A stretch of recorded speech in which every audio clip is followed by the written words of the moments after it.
Deep beneath our feet lies a powerful and constant source of energy, the Earth itself.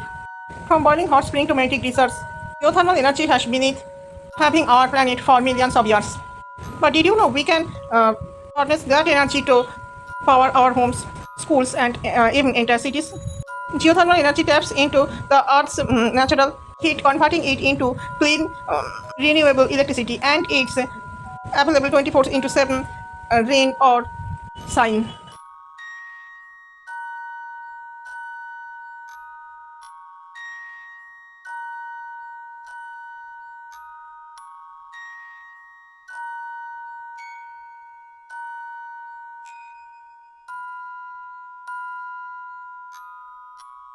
Geothermal energy. Geothermal energy is a form of renewable energy that comes from the heat stored beneath the Earth's surface. This heat can be used directly from the heat, for heating buildings or to generate electricity in geothermal power plants.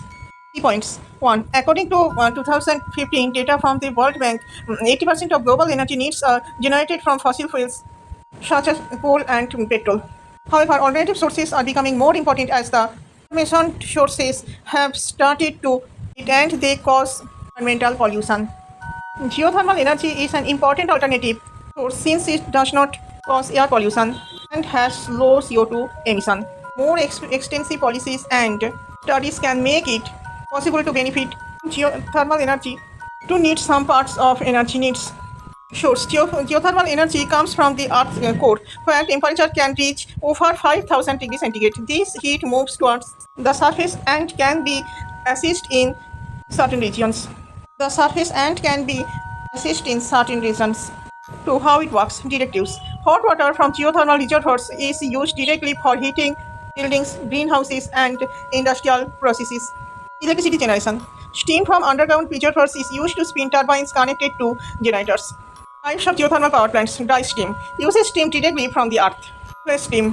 High pressure hot water is pressurized to produce steam. Binary cycle uses lower temperature water to heat a secondary fluid with a lower boiling point, which then vaporizes to turn a turbine.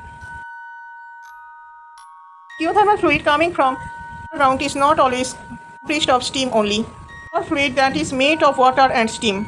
Water is separated from the steam if the amount of steam is transferred to the turbine wheel. Water isn't sent underground. That is machines that condense the fluid. So steam coming the source passes through the turbine before it is released into the atmosphere. Then double phase fluid is obtained and transferred to the separator. Steam from the separator is passed through a turbine. This step can be repeated if fluid temperature is extremely high. Captured in the condenser fluid at the end of the tenure, it is then sent back underground. High efficiency is ensured through the condenser as more pressure is centralized at the captured in the condenser fluid at the end of the turbine. It is then sent back underground. High efficiency is ensured through the condenser. High efficiency is ensured through the condenser as more pressure is generated at the exit of the turbine. Steam power plant. Geothermal fluid coming from underground is not always comprised of steam only. For liquid that is made of water and steam, water is separated from the steam if the amount of steam is sufficient. Steam is transferred into the turbine while water is sent underground. However, there are some cases where the steam amount is not enough or the fluid is solely comprised of water. In such a scenario, water is separated in an atmosphere in an attempt to obtain steam. In double phase fluid is obtained and transferred to the separator. Steam from the separator is passed through a turbine. This step can be repeated if fluid temperature is extremely high.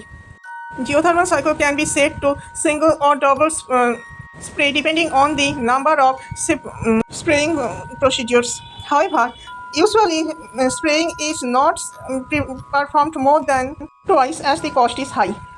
Binary cycle power plant. In sources with a low or medium temperature or in double cycle or binary processes used with residual heat, it is ensured that the fluid which has a lower evaporation temperature than water is evaporated. The evaporated fluid is used to turn the turbine. Classification of geothermal energy. Geothermal sources are classified as followed based on their fluid temperatures. Low enthalpy minus 20 degrees Celsius to plus 70 degrees Celsius. Medium enthalpy minus 70 degrees Celsius to plus 180 degrees Celsius. High enthalpy higher than 180 degrees Celsius. Low enthalpy sources are mostly used for fish farm sites or swimming pools. Medium enthalpy sources are used for heating greenhouses and houses as well as industrial drying processes. High enthalpy sources, on the other hand, are used to generate electricity energy.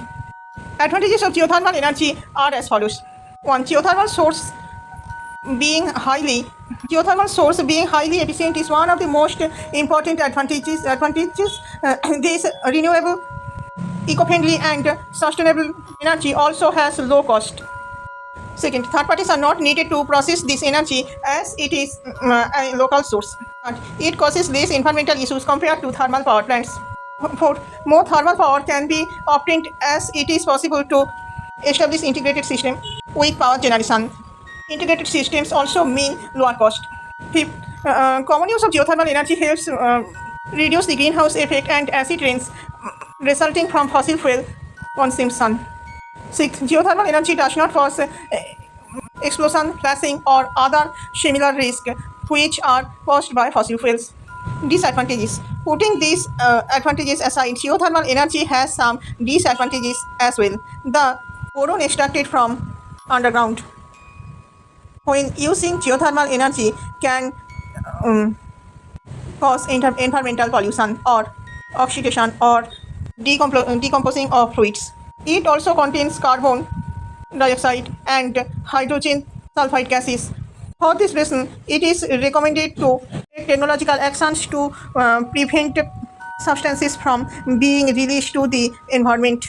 High apparent cost, limited areas with geothermal activity. Thanks for watching the video. If you learned something new, give this video a like and share it with others. Subscribe for more science and technical topics. Tap the bell icon so that you don't miss a thing. Let's power the future sustainability. Our next topic will be wind energy.